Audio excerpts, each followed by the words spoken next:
Live. We are live. Welcome everybody to the Pugs and Parker stream, heard each and every Monday through Thursday evening right here, 9 o'clock Central Time. I'm Pugs. He's Parker. He'll be along shortly. This is the second of two streams that we do every day. We do one stream, myself. I do it alone. It's called High Noon with me, Pugs. Noon till whenever. Noon till when the news runs out, as I like to say. What is High Noon? High Noon is Hot Topics. It's classic rip and read style, man. I wake up early in the morning and I compile all of the day's trending topics, hot topics, current events, headlines, whatever it is that people are buzzing about, and I run them down for you every day at noon. Here's what we don't do. We don't do divisive politics. I'm trying to do over the back fence talk radio. That's what we're doing. There is so much other stuff out to talk about other than just, how you voted. You're blue, you're red, whatever. I'm so done with that. So every day at noon, you can come, you can join me. Look, sometimes we're going to have to put a toe in politics, right? Like we're talking about the indictment. We're talking about that. That's big news. That's what people are buzzing about. But we don't get bogged down in the minutiae, and we don't choose sides, and we don't go, you know how I feel about this. You got you got like a percentage of crazy here and a percentage of crazy there, and then there's us. There's us in the middle. And we have little differences about all kinds of things, but we can pretty much work it out. Ain't that right, James Parker? That describes he and I to a T. Look at him. Look at him. The handsome Frankenstein. What did I call you? The edgelord of Tyler? What was the name that I gave you? That doesn't sound very flattering, but I'll take it. What's an edgelord? I don't know, but it's a cool word that kids use. I don't know what it means. I'm good with a weed eater. Is that what it means? Do you know what it means? Do you have any idea what edgelord means? Like a Dungeons & Dragon thing? You about to out nerd me here? Is that what you're doing? I don't know. Let's bring in our other friend here. He's always along for a couple of kicks and giggles. It's E. Hey! E, one of Dallas's premier artists. E the artist. How are you, boys? Doing good. Yeah. I'm, uncovering from this move. I finally feel like I've got my tentacles in all the. What is uncovering from a move? You know how when you move in, recovering, and I just busted you. Okay, I gotcha. No, uncovering. You get boxed in. Like they just come and they just keep on bringing boxes and boxes, and like your whole world is in a box. Where'd you move to? Say like about a couple miles from the house. A block away, like around the other. He moved to a tonier section of Highland. Now, why would you move from one part of Highland Park to another part of Highland Park, Emil? I have a big business plan. It's a property deal, dude. Just don't ask questions. Just go with it and be pleased that you've got a buddy with a bunch of homesteads in Highland Park. Right, just drink your fireball. Whatever that means. I don't know what that means. Anyway, very excited about today's show. But first, we've got to do a little bit of maintenance, okay? I've got to update the audience on my ankle. My ankle. James, did you hear what happened to my ankle? Oh, my God.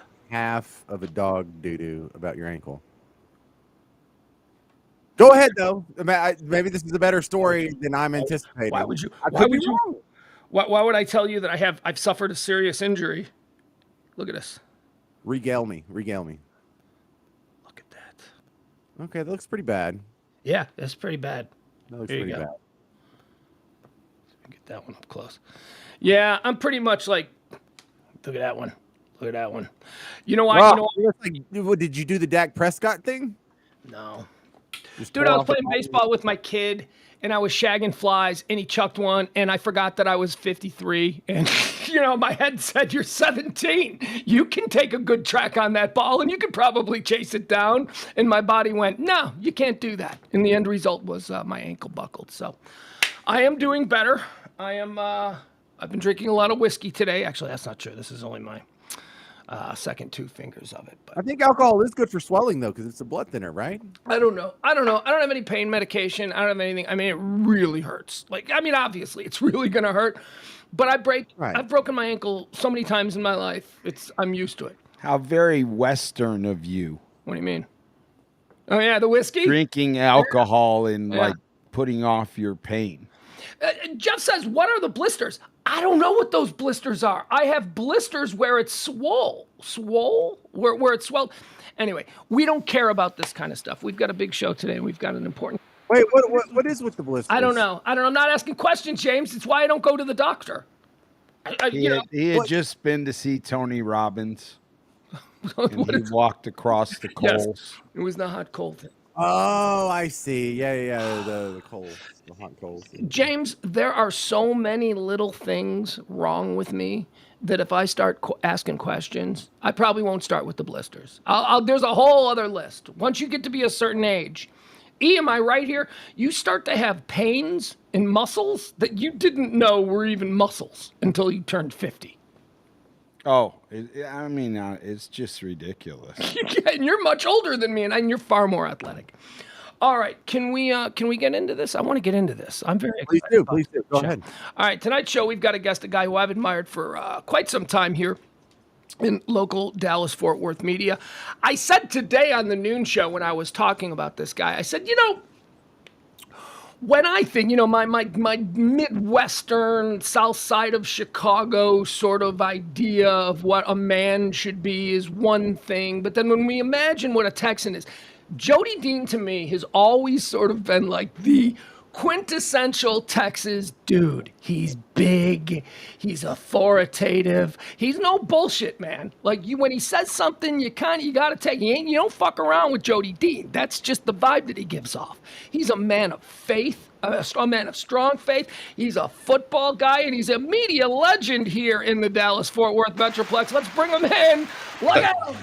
Look at him. He looks like pissed off Santa right now. Look at him. Mr. Dean, welcome. Thank you, guys. Thank you. It's good to be here. Let me correct you at least on one thing. Strong faith is not correct. Weak. No. Very, very weak and stumbling, always. I always thought that you are a Bible scholar. I've seen you go toe-to-toe with people on Bible passages, and you seem to really know your stuff. Well, I went to college as a theology major. Okay. And wasted my parents' money, and some of it stuck. I was talking to my daughter the other night, and I was like, can you imagine me majoring in theology? But I think life is a good teacher. I have always been a good student. Well, that's an interesting thing that just occurred here. I want to know more about this origin story, if you'd indulge me here. Now, at some point, you went to school. Yeah. So you had faith. So there must have been life and the unfurling of years. Did they tempt your faith? I mean, where did the break occur? Oh, it's a very long story. The best way I can describe it is there are two me's. There's the one that really wants to try to do the right thing, and then there's the other one that really hasn't always cared too much about that. And they are always in conflict. And so the origin story was that I grew up in a very church-based home. My dad was a Baptist. My mother and grandmother were Church of Christ. And so when it came time for me to graduate from high school, they kind of fought over where I was going to go. My dad wanted me to go to Baylor. My grandmother and mother wanted me to go to Abilene Christian. And my dad said, well, if you're going to send him there, then you're going to pay for it. And so my mom and grandmother did. And I actually went on the intent of getting a football scholarship. And I walked on, and I realized when I noticed the wide receivers were bigger than I am that it was probably not my future. But I'd also discovered campus radio. And to be truthful, when I was about 13 years old, I'd started in television at Channel 5 in Fort Worth. And we had a late night monster movie showcase called the Museum of Horrors. And I would go out there Saturday nights about 8 o'clock, and we were on after the 10 o'clock news. In fact, I have the singular distinction of having had a program canceled by Saturday Night Live. We'd been on the air for 2 years, and the station manager came in one day, and he said, I'm afraid you guys are out. There's this new show coming, and it probably won't last very long. And that was it. But I got to be in the prop room. I got to hang out with people, 12 o'clock. I'm 13, 14 years old out at a TV station, literally in the middle of the night, get home 2 o'clock in the morning, and I just loved it. And then my high school girlfriend loved this radio station that I'd never heard of because I grew up in Fort Worth, and I knew KVIL only through her. My favorite stations were KFJZ and stations like that, AM stations. And so I listened to this station in Dallas or Highland Park, and what I heard really appealed to me. And so from about 16 on, that's all I wanted to do was work for that radio station. And there were a couple of side trips along the way. I was the original MC and rodeo announcer at Billy Bob's Texas when we first opened more than 40 years ago now. I was there the day. Yeah. Wow. I remember loading in the tables the day that President Reagan was nearly assassinated. And that was opening week. And we did not know when we opened if we would have a soul in the building, because who was in the mood? And as it turns out, we broke fire code and had to close the doors at one point. But, just I came from a family that enjoyed the arts. My mom was a music teacher. And that was my adoptive family. My birth family, which I found when I was almost 50 years old, also had quite a few hams in it. And it turns out I took after both of them. And nature and nurture. Yeah, nature and nurture. And it's odd that you mentioned that, because I'd always thought that it was all nurture. I really didn't ascribe to the idea that nature had that much to do with it until I found my birth family. And I realized at the time I really was going through a crisis, and I needed to find out if there were any more nuts in the tree. And sure enough, my birth father was a carbon copy of me, or I was a carbon copy of him, to the point that we'd both been married 4 times. We both were horrible in terms of being good husbands, being responsible partners. I'd actually met him once. He didn't know he had a son. I didn't know that he was my birth father. He came into Billy Bob's, Texas. He was a builder, and he had a blonde under one arm and a brunette under the other. And when I saw his picture years later, I knew exactly who he was. And I realized I'd met him before. And it was. So you had met him. You had encountered this man. I'd actually encountered him. Yeah, he came. In fact, one of my sisters Wow. was one of the waitresses at Billy Bob's, Texas, and probably the only one I didn't ask out. Yeah, well, that could have been meant. What year was It was this? 1981. 81. Yeah. So you said something. I just want to backtrack here, and I probably shouldn't derail in this way, but it's interesting to me because I've never really seen it in this way. The Dallas-Fort Worth market. You're telling me that there was a time when they were considered 2 separate markets. You said you were more familiar with the Fort Worth, because now it's all. I came here in 2001. It was always one market. Right. It kind of was. I don't know if, in the larger sense, advertisers or broadcasters really thought of it that way, but the ratings, I don't know that they measured them that way. I just know that there were big stations in Fort Worth and big stations in Dallas. And being from Fort Worth, I'd never been past 360 East until I was 16 years old. The only 2 times I think I'd visited Dallas before then was to visit an aunt. And that was it. The first time I ever went to Dallas, spent any considerable time, was when my high school girlfriend took me to Bobby McGee's Magic Time Machine for my 16th birthday. And it was a revelation. All of a sudden, Is that the same one on Beltline? I think this one was closer to downtown. Oh, okay. I don't remember exactly where it was. I just remembered that it was the big city, the tall buildings. But yeah, this is the coolest area in the world. I've never been any place I don't like and couldn't live anywhere. I've always found something to like about the people, the place, and all that. But this is my home, and it's always been the best of both worlds, because you go this direction, you get one kind of culture, go that direction, get another kind of culture. And so, the idea that I've been able to stay here for my entire career, never wanted to go anywhere else, never entertained any ideas of leaving the market, didn't want to. Oh, that's such a blessing. And now you've been able to carve out both a career in radio and television. How was that done? That's the rare double. See, because you were able to be a personality on the radio, but then also taken seriously as a straight news anchor for CBS television. How did that all come about? Well, I had done a TV show for a while. I'd been on Good Morning Texas as a guest host back when Todd Whitthorne was the host, and he had to miss a few shows from time to time, and so they'd call me. Scott Sams followed him. I would spell Scott every once in a while. And so at some point, Michelle Redman, who had been a producer at Channel 8, came to Channel 11, and she decided that she wanted to produce an hour-long afternoon variety show, which was a lot of fun. I got to work with Brenda Teal, and we had great guests. I remember a very young Beyonce on that show when she was with Destiny's Child, and Dad was driving them around Texas in a van. So we got to meet all these really, really cool people. Charlton Heston. I mean, we had some big stars come through. Well, that didn't go very far because, it's very hard to do an afternoon variety show, a local afternoon variety show, talk show. We had a live audience at one point, and that ended because people work. It wasn't like the 50s when you could say, hey, we're doing a TV show, and people would line up outside the door. We got to the point where we were so in need of a live audience that we would raid local nursing homes and bring in residents from local nursing homes. And the live audience, this is a true story, the live audience went away one day when the camera was panning across the audience. And they caught a gentleman on the front row who had the oxygen tube. And he was asleep. He'd fallen asleep during the show, but it looked for all the world like he died.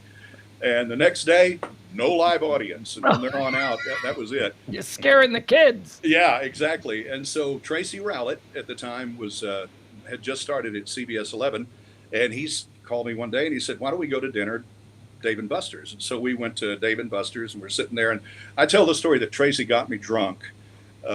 We'd had a few martinis, and he said, would you like to do news?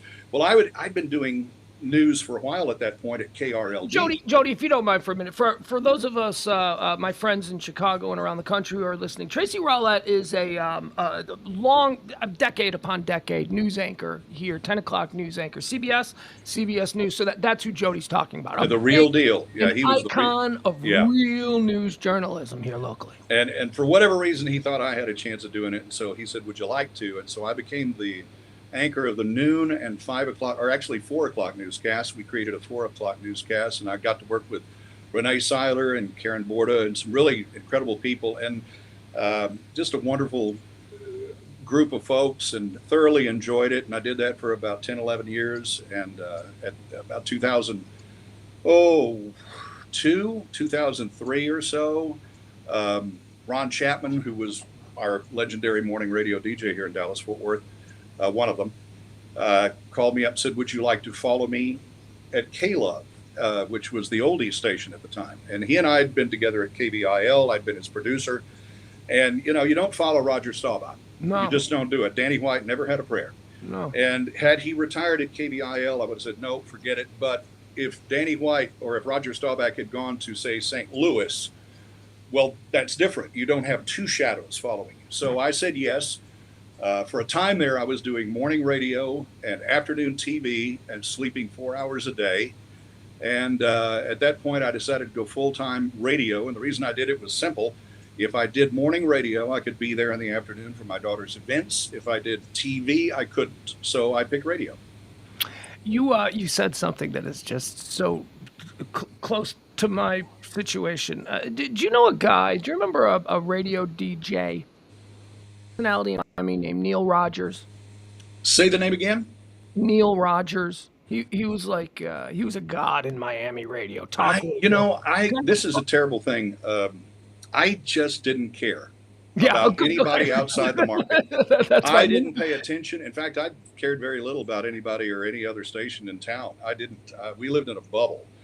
KBIL was a bubble, and as far as I was concerned, my job was to beat everybody else so badly that they wanted to quit the business. Well, I'm not in the market that I grew up in, so look, I'm a geek. The situation with Neil Rogers was a lot like that. He died suddenly, and this was when I was looking for work about 15 years ago in Miami. They called me and they wanted to talk to me, and I was just petrified to replace Neil Rogers. And I'm like, you know what? You can't replace a legend because everybody hates the guy who comes in. The phone lines are, you suck, I hate you, I miss Neil. And then they make you take that for 6 months. And I got a call one morning not long after Ron retired, and the lady said, "You'll never be Ron Chapman." Exactly. He was caviar and your barbecue. And you can't defeat that. You can't. And I said to her, I said, "Man, more people eat barbecue than caviar. I'm good with that, So that is true. But that's a great comeback. You can't be that guy, though. You can't be the guy that follows the legend. You have to be the guy that follows the guy that followed the legend. Exactly right. Because that guy is loved because he's not the guy that replaced the legend. Jody Dean, you mentioned living in other places. Where all did you travel? Did you leave this market? No. This is the only place I've ever worked. Obviously I watched some trajectories that took people outside of Dallas-Fort Worth. And I was very proud of those people. And obviously, I recognize that it takes a lot of talent and a lot of tenacity to move up from the fifth or fourth largest market in the United States and go even higher. And so, but I was never jealous or envious or going, geez, that'd be fun. I still don't. Never had the urge. And I have been everywhere. I've been lots of places all over the world. The only place I think I might want to do radio outside this market might be Australia.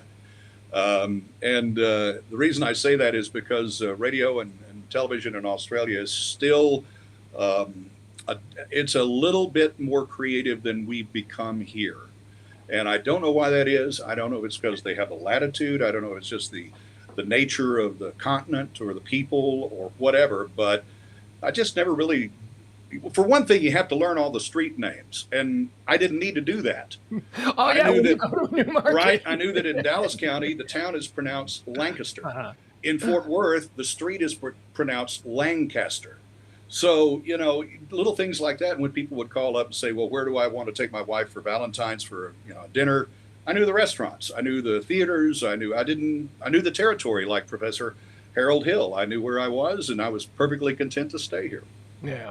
I mean, my partner Kelly and I, we had the exact opposite. We didn't know anything about it. We were dropped in this town from 30,000 feet and said sink or swim. So our idea from the very beginning was, because we knew that we would only embarrass ourselves trying to pronounce street names and suburbs and stuff like that.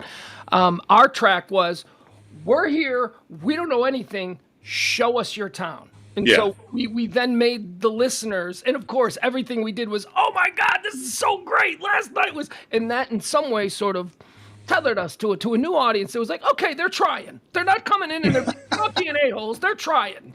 Yeah. That's the greatest way to ingratiate yourself anywhere is to ask the people where you are about where you are.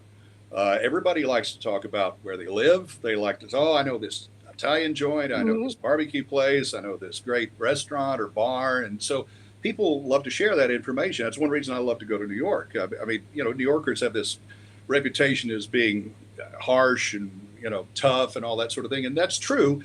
But right around the corner, they'll give you the shirt off their back. And so when you go to New York, I ask the cabbie, I'd get in conversations, and basically that's what you did. You came to town and you just asked people, tell me about where you live. Well, who wouldn't do that? And it's a great approach. Yeah. James, Emil, do you have anything? I've got a whole bunch of stuff I want to talk to him about, but I don't want to occupy all the time here. So, James, anything for Mr. Dean? Do you want me to do the basic framework? I was going to get into that. I was going to lead into that because I had a question to start off with, but I was just wondering if you had any questions pertaining to just, the man himself. That's my next one. So go ahead and do your crafty lead-in. Okay.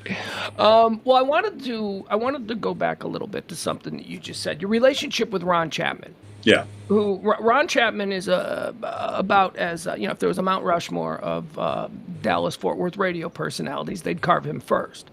So you started out as his producer, his intern.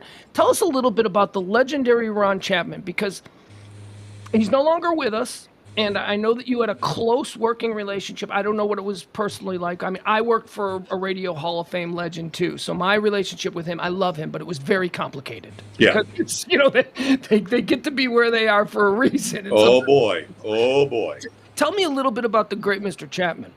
Well, we first met when I was at Billy Bob's, and we hadn't opened yet, and we were putting the speakers up in the rodeo arena that night. And back in those days, I had this fringe jacket, and I've still got the hat. And I had the long beard was black then, hair was a little bit longer, and I'm in the rodeo arena, and we're raising the speakers. And so Ron Chapman and Larry Dixon, who was another legendary DJ in this market, came in for a pre-opening tour, and I'd already sent Ron an air check. I'd worked at KXOL in Fort Worth, and then I worked at KLIF AM when it was playing country music. I was doing one shift on Sunday mornings, and there's no worse shift in the world than Sunday mornings on a country radio station, because everybody was out last night sleeping in and they ain't going to church. And so nobody wants to hear cheating songs on the way to Sunday school. So it was deader than a doornail. And so I was working at Billy Bob's at the same time. And so Ron and Larry walked in. And because I'd already sent Ron an air check, I walked up to him and I stood a head taller than he did. And I had on riding heels, so I was even a little taller than that. And I stuck out my hand and I said, I want to come work for you. And he heard that all the time, of course, from people in the business. And Ron had this inimitable way of speaking where he went, yes, of course you do. Come see me some morning and watch the show. And I said, I'll be there in the morning. And so after we finished up that night, I drove straight to the Capitol Bank building parking lot, which is now Mockingbird Station at Central and Mockingbird. Okay. And I waited in the parking lot for him. And when he got there, I was at the door waiting for him. And I went upstairs and watched the show that day. And nothing happened for about 3 or 4 months after that. And then one day, he called me and said, we have one shift open, and it's Tuesday mornings from 2 a.m. to 6 a.m. Do you want it? And yes. I didn't let him finish the sentence. Yeah. And that's how it started. I worked overnights, and then I went to 7 to 11 weeknights, and I sucked. I was terrible. I thought I was funny. I wasn't. I didn't know how to be funny. I didn't know there's actually a technique to anything. I had no idea, none whatsoever. And Chapman came in one day, it was 1987 at this point, and he said, you're fired. We're taking you off the marquee. You're no longer going to be a star. And he said, we're going to make you a producer. And our music director at the time had gone to Nashville to work for Jimmy Bowen at MCA Records. And Sandy Hopkins, who was Ron's producer, was assigned to become the music director. And unfortunately, she died and was never able to take that job on. She would have been fantastic. She was spectacular.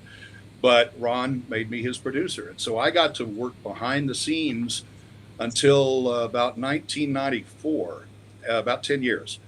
And a little bit more than 10 years, actually, off and on. And it was like playing for Vince Lombardi. I mean, there were days, he was, ultimately, he was like my second father, or third father in my case.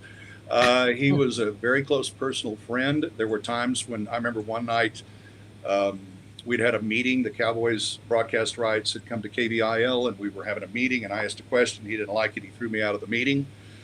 Oh, it infuriated me. And so 3 of my friends, Scott West and Tim Vasquez, who are no longer with us, unfortunately, and Michael Ray, who now works for the North Texas Tollway Authority, took me to Louie's, the bar on Henderson across Central. Love Louie's, best pizza in all of Dallas. And got me drunk and talked me out of going by Ron's house and shooting up his front door. I literally wanted to, in those days, my wife at the time was a realtor, and she carried a gun in the car, and I was really pissed. I really thought, why not? And they talked me out of that. Why not? And so I stuck around, and over time, I think about him every day. In fact, shortly after he died, a cardinal appeared in our backyard, and my partner, Fiona, said, what if that's Ron?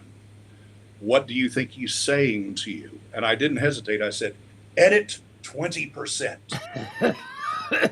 Because there was never anything that was quite good enough. Never. I could never get him to go to that level until the last few years. But in the last few years, he realized, he used to say that if he died on Wednesday, he'd be forgotten by Friday. And by the time he died, he realized how much people really loved him.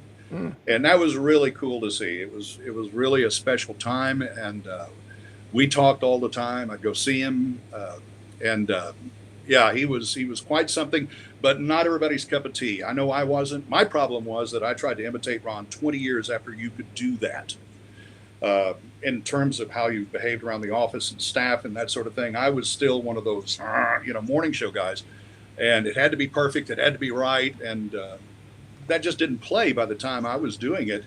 And, I rubbed a lot of people the wrong way. So did he. I didn't see anything wrong with it because I thought that's what you did in the pursuit of excellence. Well, he achieved a level that I could only imagine.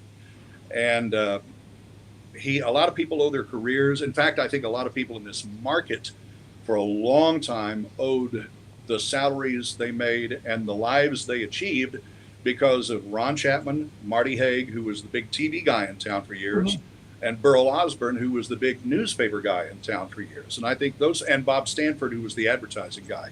I think those 4 guys probably did as much in this market, along with, now that I think about it, probably Kim Dawson.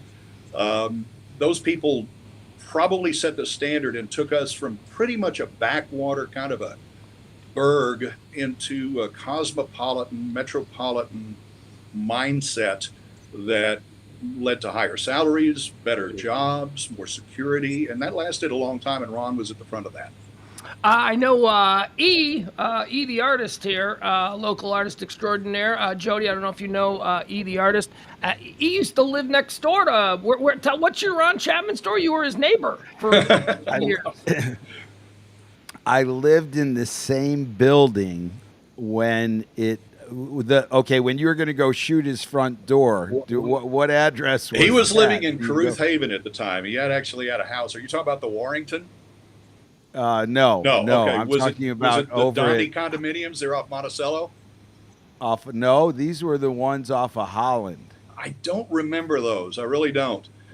Were they? Do you remember when his place burned to the Oh, ground? yeah, I know the story. Oh, that's yeah. the one. I do know the story. Because that yeah. was Emil's place too.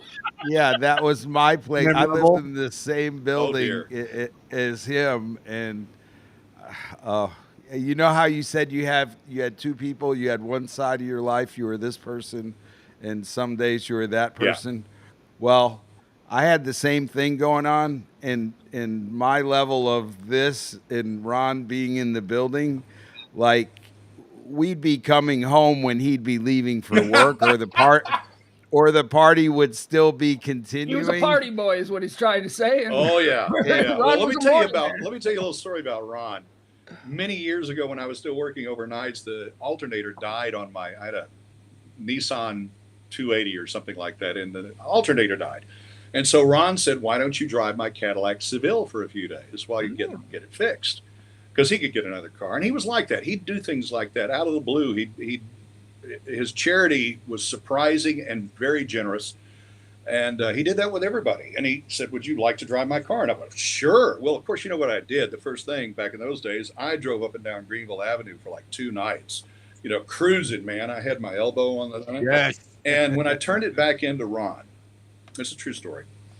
There were 2 big fat joints that I left in the middle of the console, right next to the stick. And You're welcome. I gave him the keys, and I forgot all about it. And about 2 days later, I remembered, oh my God. and for like 35 years, he didn't say a word. Never said a word. And so finally, years later, like I guess about 5 or 6 years ago, I asked him. I said, "Ron, whatever happened? Whatever happened to those 2 doobies I left in the center console?" And he said, "I refuse to answer on the grounds that it may tend to incriminate." All right. Now that's good to know, because one of the things that look, I didn't know Ron Chapman. I know of Ron Chapman. Ron Chapman was an incredibly important person in this town for the company that I worked for when I was but a mere peon. He was a man of power, however. And one of the reasons that I really wanted to talk to you was, obviously, we're doing this Live 105.3 podcast where we're sort of trying to figure out what exactly happened there, because all the shows were sold out. The advertisers were super happy.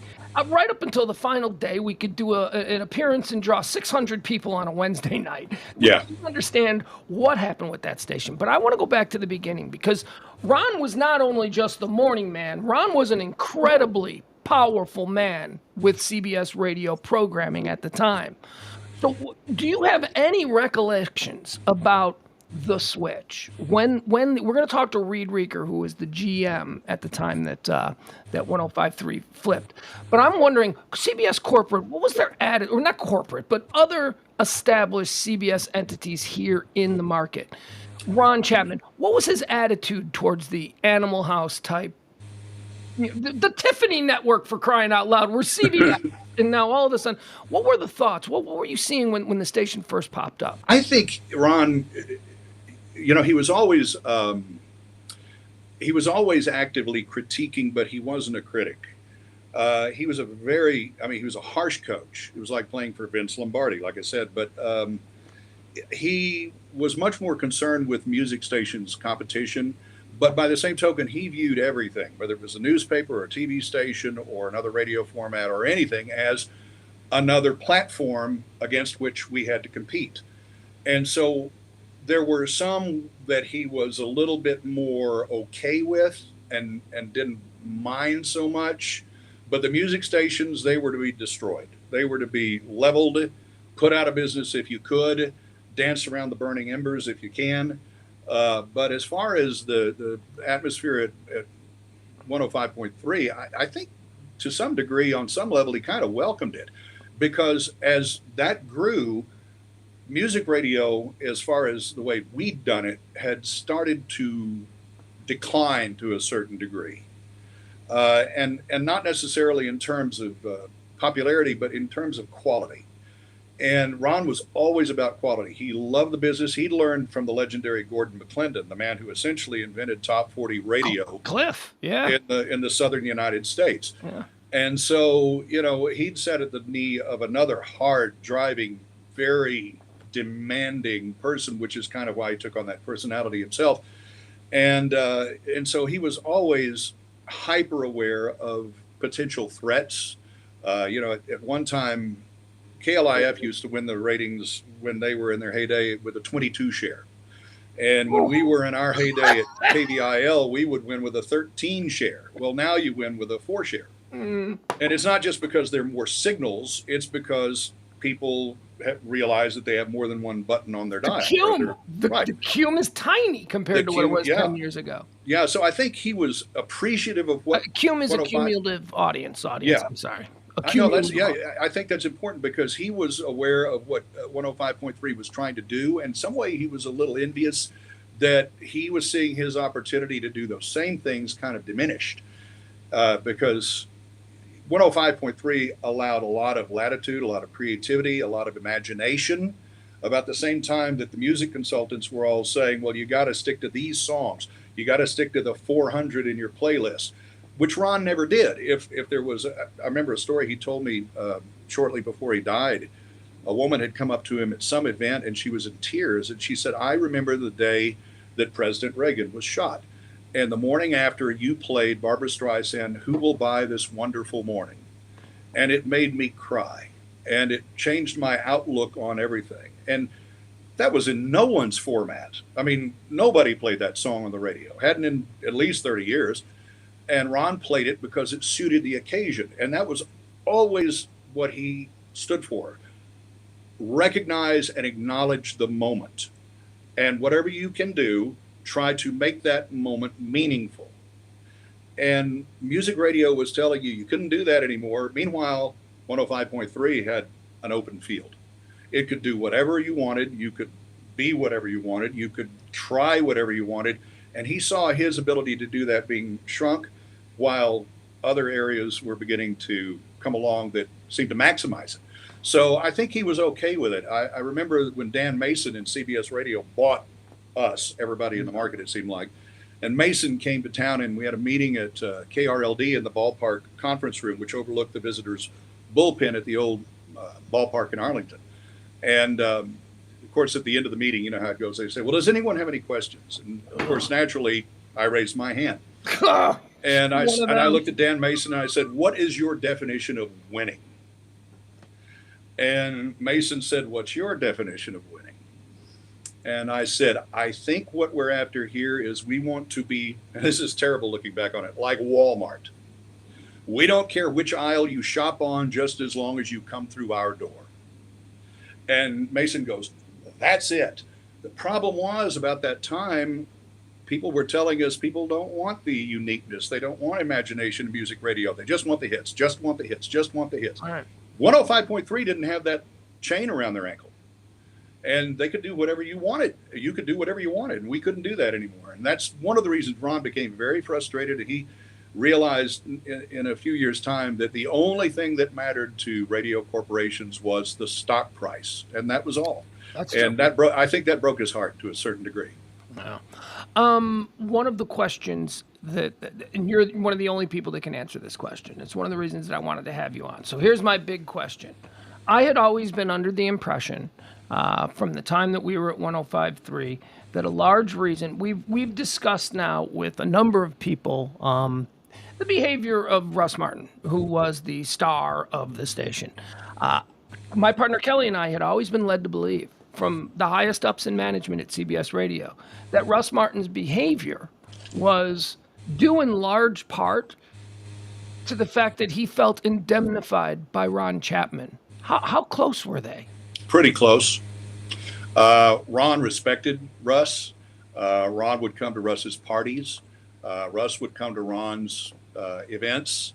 Russ came to Ron's retirement. He came to his 20th or 25th anniversary at KBIL. Obviously, he'd been in the market since the late 50s. So, yeah, they respected each other. And I think Ron saw that Russ needed someone.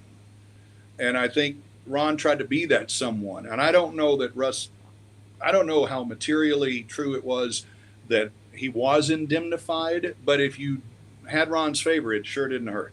Yeah. Yeah, he was definitely.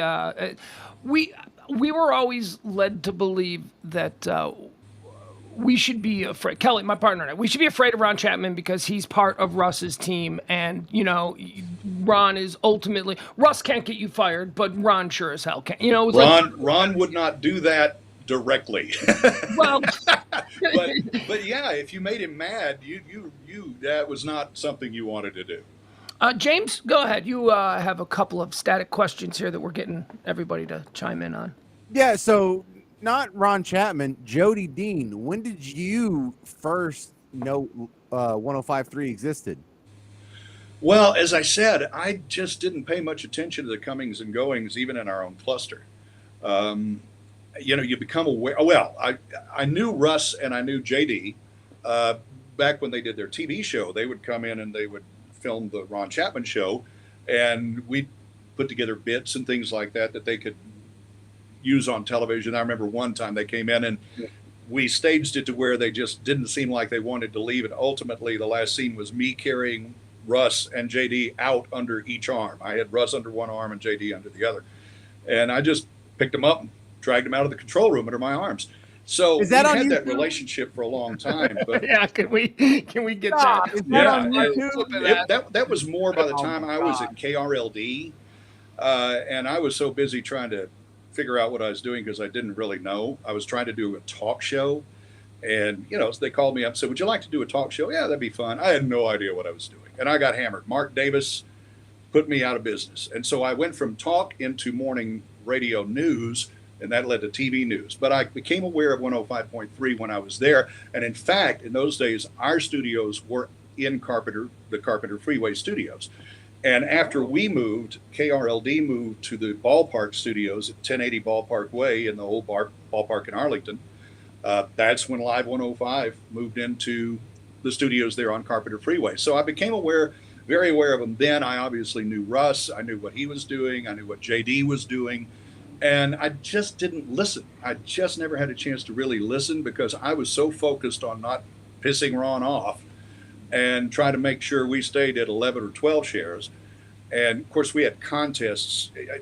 People in the business now are staggered when I tell them.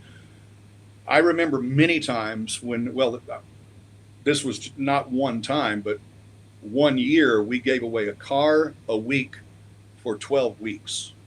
And on one of the Thursdays, back in those days, Arbitron would call up the people who had the diary on Thursday or Wednesday and say, "Are you writing your listening habits down?" And so the next day, everybody would be very intentional about writing that down.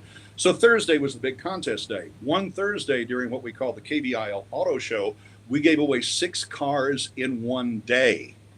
One day. And so we were so busy trying to come up with a clever way to present all this stuff, you really didn't have time to listen to Mix, or in those days it was Magic or Kiss or whatever it was on the other end of the dial. Didn't care. You just knew that they were there, and if they beat you, you were going to be looking for work. So, but you knew what was happening was exciting because people would talk. You'd hear about it before the internet.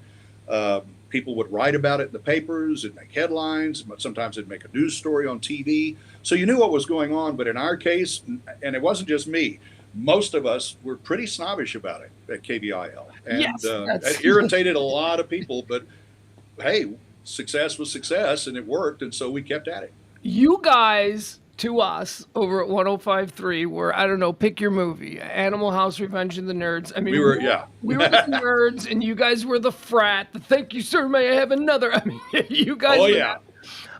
What about you? We've had a number of people. We're talking about Live 105.3, and a number of people have given their It's been all over the road, really. It hasn't been just totally negative. There's been some positive. But what is your recollection of Russ Martin as a man on the street, not as a broadcaster? Can't be denied. He was a tremendously talented broadcaster. He knew what he was doing. But what about at the station cocktail parties? Ron, your boss, loves the kid. What about you? I didn't. I did initially, but it got to the point where, and I don't know, maybe we were too much alike. But I just, at one point, I don't know when the blanket was finally ripped, but I hadn't talked to him for years prior to his death. Was very sorry to hear about his passing. Of course, terrible. But unfortunately, it was not remotely a surprise. And so when I heard about it, I felt it was tragic. It was just tragic, but I didn't, like I said, I didn't not see it coming. And it's a shame too, because as you well know, as you guys know, I mean, so many people in this business, because it is so ego-centered. It is so demanding. It robs you of your social life in many ways.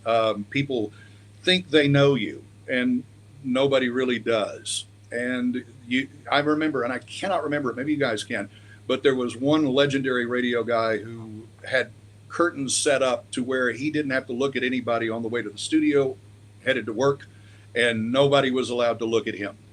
And he actually operated, not Russ, but a different guy, operated from another room entirely while his team was in it, because he was so socially dysfunctional. Are you talking about here in market? Are you talking about in Dallas or something? No, it wasn't in this market, and I don't remember who it was. Jonathan Brandmeier, who I worked with in Jonathan Brandmeier. He used to completely seclude off. He had curtains. He had all of that stuff. Yeah. Well, maybe there's more. He probably wasn't the only one. I mean, yeah, and it's tragic because, there's so many parts of the broadcast business that feed the wrong parts of us.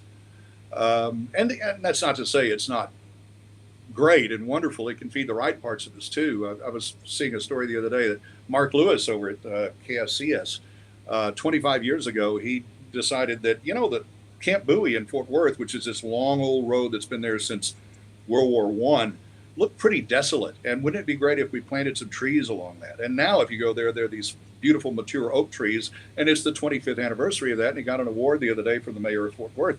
There are a lot of people who look outward. Even Russ. Russ had his fallen, heroes charity, which did so much great work. Very complex people. But yes, by the same token, when you are paid to listen to the sound of your own voice constantly. I worked with people in television when we would do live events. Hey, come meet us. We're going to be at Bob Phillips Country Reporter Festival, or we're going to be at the Peach Festival in Weatherford, or any of those things. They refused to go because they just were not comfortable around the audience and listeners or viewers. And it wasn't normal. Something happened to them, and I think all of us have encountered that. And we're very fortunate if we remain this side of it, because it can be very destructive. And, when you're getting paid a ton of money to talk, it can have an effect. And if you've got any insecurities at all, they can eat you up. James, Emil, go ahead. I'm taking the line. I've managed to overcome that by having a steady succession of failures that not allowed to reach that level. But I can understand how some people, if you just succeed, and you're the guy who keeps getting chosen for the next big job, I could very easily see that go to my head. Just like if I was a rock star, I'd probably end up overdosing on cocaine by the time I was 29. So thank God my music ambitions were a complete failure. But I always look, Jody Dean, I'm almost embarrassed to talk to you because I feel like we are, you're the elder statesman of radio when we came up, and you must have thought we were a bunch of clowns. I mean, kind of jealous of the fact that we get to play in the sandbox and do crazy things that you don't get to do. But still, are we just kids playing in a sandbox at Live 105.3 compared to y'all? No, I think that in many ways, what we did at KBIL was more structured than people realize. Nothing got on the air if you didn't know how you were going to get out of it. Never get into anything you don't know how you're going to get out of. That's an old radio rule, and we live by it. Every bit with Ron Chapman and his radio partner, Susie Humphreys. You say this, then I'm going to ask this, and then I'm going to get out, and you'll know the out cue. It was all very well. I mean, it's just like Johnny Carson. The guests knew what Johnny was going to say. Johnny knew what they were going to say. Johnny knew how he was going to answer. It's showbiz. And so what Live 105.3 represented was more freedom and the ability to not have an off ramp, to be able to keep going as long as you wanted to till the break, and maybe it worked and maybe it didn't, but there was never going to be the conversation on the two-way radio after you hit the jingle where Ron would say, "That's not what you were supposed to say." Never happened. No. It never happened. And so, you hear that and you think to yourself, or you hear about what people are doing and you go, God, that would be fun. That'd be a lot of fun. And some of it, yeah, you hear it and you go, wait a minute, why'd they do that? What's the point of that? Where's the, but that was our bias speaking. And I think secretly, we all kind of felt like, even though what we were doing was philosophically what we needed to do, Live 105.3 without records was closer to what radio initially was than even we were, where it was just show up in the studio with an apple crate full of music and play whatever the heck you want. Talent was hired to fill 4 hours and do what you were hired to do it. There was no we didn't do air checks after the shows. We didn't have to submit a list of 10 things to the program director before the show. Right. That outlined what it was. They hired us because they trust us to be able to entertain. And that doesn't exist anymore. The trust is just not there. No. It's funny, you were very kind about putting the positive spin on how we didn't have exit strategies for our bits, but I would say we were more like Saturday Night Live in the 80s. We didn't know how to end the bits. Too long. And it got harder on everybody, and it certainly got harder in the last 10 years when all of a sudden, at our height of power, KVIL had 4 commercial breaks an hour, and each commercial break was 3 minutes long. And there was a promo after 2 of them, so maybe, 12 minutes an hour? Maybe more, maybe less. We were always sold out. We'd gross, this is 1986, 87, we were grossing $24 million a year. An adjacency to one of our contests at 7:20 in the morning, you can't imagine how much it costs. It was insane. But there were also 4 newspapers in town and 36 department stores. And I don't know how many car dealers that were all owned by individuals rather than AutoNation. Right. And so they were all spending the money. And so it was easy for us to achieve that. And we really did a great job. But, just 10 years later, the market had completely changed. All of a sudden, there's only 2 newspapers in town. And by God, they're both printed in the same facility, which is insane.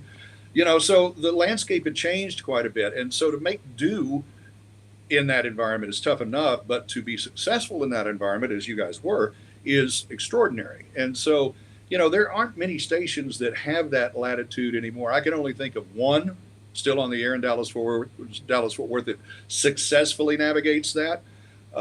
Ticket, right? Yeah. I think the Ticket is as close to what we did at KVIL as any station has been since we did it. I'm not big on giving credit to radio management, but Bruce and DeCat, they've held that station together so incredibly well. And they've got a harder job too, because whereas for the corporation it's all about the stock price, for management it's all about the comps. Mm-hmm. And if the comps aren't better every month, then somebody's head is going to roll. And it's even more immediate now. I don't think this is a negative statement whatsoever, but it's true. When I left K-Love, and it was about 4 years ago, I guess. Number one, my youngest son said, "Dad, they saved your life. They did you a favor." And he was right. He was absolutely right. My blood pressure was 210 over 110 normally. I used to scare nurses when I'd go get an exam. By the way, Pugs, go see the doctor. How old's your kid? 13. Go see the doctor. So, I got out of there, and immediately my blood pressure went back to normal. But the stock price then was about $17 a share. Now it's 11 cents. It's 11 cents now.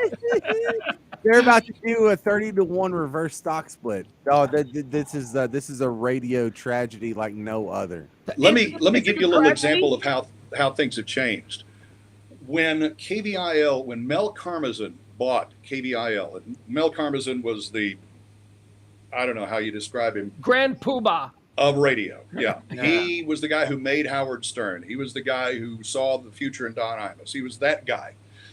When Mel bought us, he paid more for us than Bum Bright spent to buy the Cowboys from Clint Murkison. Well, that was probably like $1.50 back in '60. It was actually $80 million. 80 million. Whoa. 80 $80 million. 80 million. And- 86, if I remember right. Yeah, but the KBIL was worth more at the time than the Dallas Cowboys. One station was worth more than the Cowboys. That's just not the way it is anymore. E, go ahead. I see you. Could you imagine 105.3 at any time taking over the Cowboy signal? Yeah, I could. I think part of the reason that happened was because of Ron. I remember the champagne flight with Jerry Jones after the contract was signed. That was all Ron. Ron wanted the Cowboys on KBIL, and we had him for a very long time. And when Live 105.3, The Fan got him back, that was kind of coming home for Ron. And he and Jerry Jones were close for Ron's. And in fact, I remember when Ron was inducted to the National Association of Broadcasters Hall of Fame, they had a big thing in Las Vegas. And I called Jerry's secretary, Marilyn, and I said, I don't know if you know about this, but Ron's going in the Hall of Fame. Jerry Jones and his wife flew out to Vegas to be there because, and I'll tell you this, and this is a true story. Mel Karmazin was the one who taught Jerry that the NFL wasn't asking enough for broadcast rights. Okay. And it was Ron who introduced Jerry to Mel. And I remember the meetings when we were trying to get the Cowboys rights. How do you advertise, promote Cowboys on a female demographic station? We owned women listeners. They just listened to us and nobody else.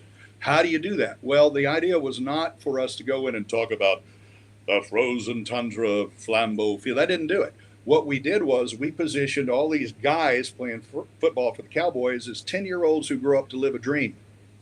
And it worked. And that's how we were able to essentially operate 3 radio stations under one set of call letters. Ron Chapman Radio, KVIL Radio, Cowboys Radio. It's 3 different stations on one frequency.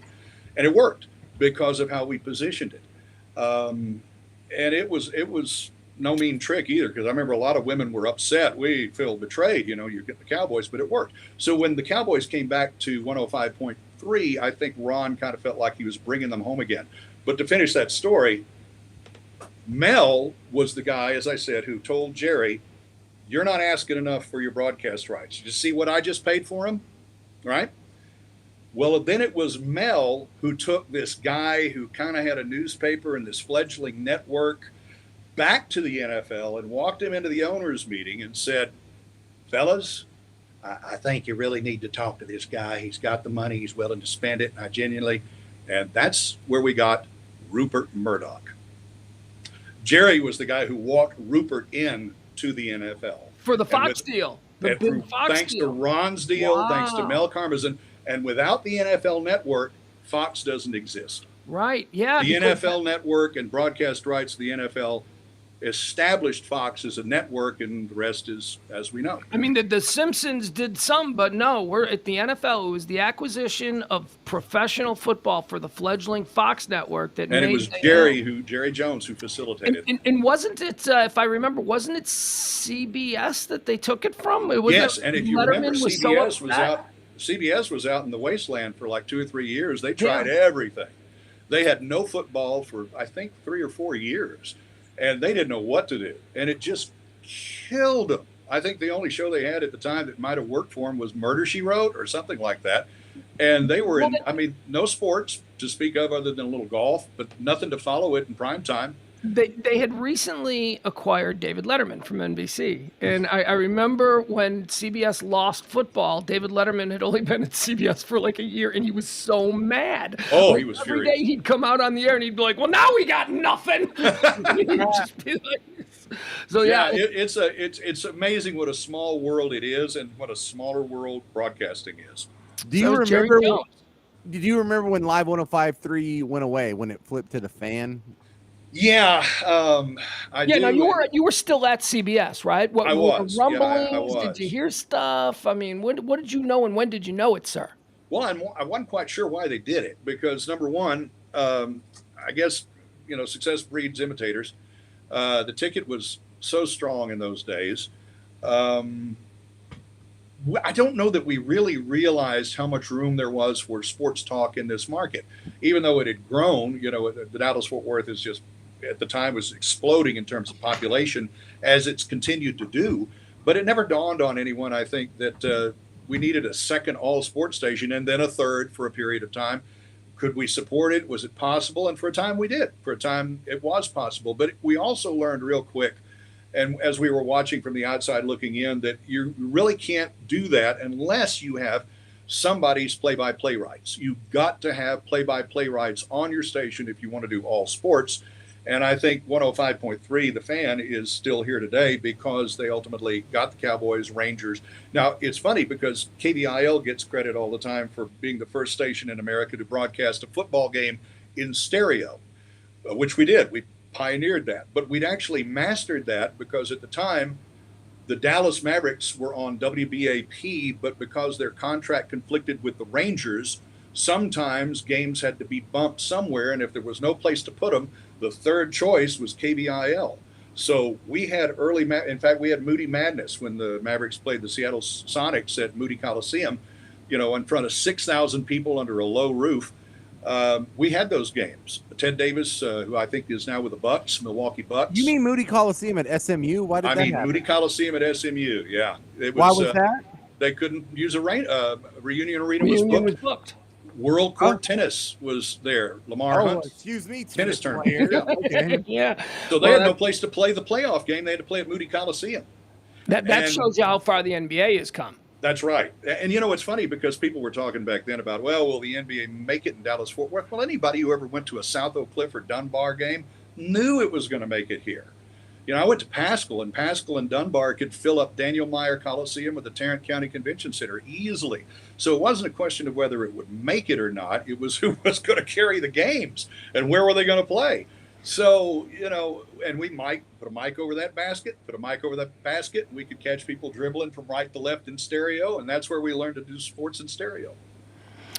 James, I can't fix my mic arm because it collapsed in the middle of the show. Don't feel bad. My air conditioner's not on. Excuse me. No, mine doesn't work either. It's very hot. All right, hold on. Let's put this down. Jody, what are you doing now? Where can people find you? Tell us about the Or current... do you care? Yeah. I don't miss being on the air every day. It was exciting. It was a lot of fun. For a while, I kind of futzed around and didn't really know what I wanted to do. Last year, just on a whim, they were shooting a series based on the Gospels, the four Gospels in the Bible in Midlothian. And so I went down and joined the cast of The Chosen for season 3. And I hadn't been on a film set since Pure Country in 8 Seconds back in the 90s. And it was fun. I'm a theater kid. I grew up playing football and I was a theater kid. And so it was a blast. And then after that, I was like, well, what do I want to do now? And my younger son, who is a lighting specialist and a rigger on a TV series, he's done Yellowstone, 1883, Tulsa King. He's done a bunch of shows. He's a wonderful kid. I'm so proud of it. Said, Dad, you'd really enjoy working on these sets. And so that's what I did. For the last 6 months, I've been working as a construction set, whatever you want to call it, prop maker for Taylor Sheridan. We're doing Bass Reeves, the story of one of the few black U.S. deputy marshals west of the Mississippi post-Civil War. It's a really, really cool story about an actual human being who really lived, a historical figure. And as opposed to so many films, he's not a complicated hero. He was a man of integrity, incredible accomplishments, even though he couldn't read or write. He was a runaway slave who became a father to a wonderful family, husband and father. He was a man of integrity, and 3,000 felony arrests in what were then the Indian Territories. One of the people he arrested was his own son. And so they're telling that story in an 8-part streaming series. I think it's going to premiere in October. And this is a Taylor Sheridan project? It's a Taylor Sheridan project. David Aiello is the star. He's a wonderful fellow, a great guy, and he plays Bass Reeves. Dennis Quaid is in it. Barry Pepper is in it. Got a wonderful cast. And like I said, it's a true story. It's mostly set in Louisiana, Arkansas, and eastern Oklahoma, but it's being shot locally, Fort Worth, Glen Rose, places like that. And so I've been driving all over Texas, and some days my office is the Brazos River, and some days it's some historical building in, Glen Rose or places like that. You And got it good. Look at you. oh, dude, let me Enjoying tell you life. something. It is the coolest thing. I always like being a producer better than being on the air, because Ron used to say, you can find 5,000 people who want to stand in the spotlight, but only a few who are willing to hold it for someone else. And when you're building things or doing something to make someone else look good, it satisfies a completely different part of the ego. It's a thrill. And on top of everything, I get to go from a story about Jesus to a Western. If you're a Texan, you can't beat that. No. So, and I get to go out, and I told people that working in radio and TV made me want to beat something with a hammer. Well, that's what I'm doing. See, I told you when we introduced him to me, he's the quintessential Texan. And there you go. You Cowboys. Jody, thank you so much for joining us. It's really been a pleasure, and I'm so glad we had a little bit of time here to connect in semi-real life. Fellas, I really appreciate it. I follow y'all completely, and I really enjoyed the last few podcasts talking about radio. I watched Mondo and Jagger and the rest of the people that you guys have had on, and it just always kindles some really wonderful memories of some great people. I didn't enjoy the last few years in radio as much as I could have. I'm sure the people who work with me didn't enjoy me either, but it refreshes all the warm, wonderful memories of the people that I was close to and miss a great deal. And it's really spectacular what you guys pulled off, and it's nice to see it continue here online. How do people follow you on Twitter? I'm a big fan of your Twitter feed. Just look me up, DFW Jody Dean, at DFW Jody Dean. I'm pretty outspoken there. I've kind of dialed it back lately because I just don't have the time. So tiring. Yeah, and I'm on Facebook, of course, and then my website, which unfortunately I have not paid attention to terribly recently, is jodydean.com, and there's always stuff on there. I try to keep it updated, but like I said, it's kind of hard when you're out in Palo Pinto building a trading post to find an internet connection. God, I'm so jealous. I'm a struggling wannabe writer, and I look at Taylor Sheridan. I don't understand how someone can be that prolific. I just don't get it. He graduated 10 years after I did from the same high school. We had the same drama teacher. And I've asked Ms. Williams, what did you teach him that you didn't teach me? He's the most powerful man in American television. He's basically keeping Paramount afloat. He's the by reason himself. Yeah, it's and he's got a lot more stories to tell, a lot more goods to deliver, and it's really cool being a part of a project like that tells a good story it's going to give a lot more kids a real hero they can look up to. Jody, did you watch Sons of Anarchy? I did. Yeah. Do you remember Taylor Sheridan was Officer Hale? I know. He was just like a sidekick cop. He was I know. And it's cool. It's cool. And now he's the most powerful man in television. If you've been around Dallas-Fort Worth for a long time, you know that at one time we fancied ourselves as the third coast. And that kind of died because the state didn't really support it very much. Well, I think there's 7 shows, films, and series that are shooting locally around Dallas-Fort Worth right now. And there are many more down in Austin, of course. Yeah. But this is happening organically without much support from the state of Texas. And that, I think, means it will last longer. And the stuff that's being turned out is quality. And I'm very grateful to be a part of all that. It is. Jody, thank you so much for joining us tonight. We appreciate it. Thank you, fellas. Thank you very much. I'll be tuning in again next week. Ladies and gentlemen, it's every day. So every day. We caught you there. It's hard, man. You turn out so much content. I know. It's like morning, noon, and night, or noon and night, and I'm like, wow, I can't keep up. So, I watch and I pay attention as catch can, sometimes in my truck. So it's always good to see. I got very little going on. Thank you, Jody. Ladies and gentlemen, the greatness, Jody Dean. You got something in closing? Oh, no, I'm just saying when I add the rest of the fire story to the Ron Chapman, you'll really I want to hear it. Beers. We'll go out for steaks and beers, and you got to hear this story. At Louis. Yeah. You got to go to Louis.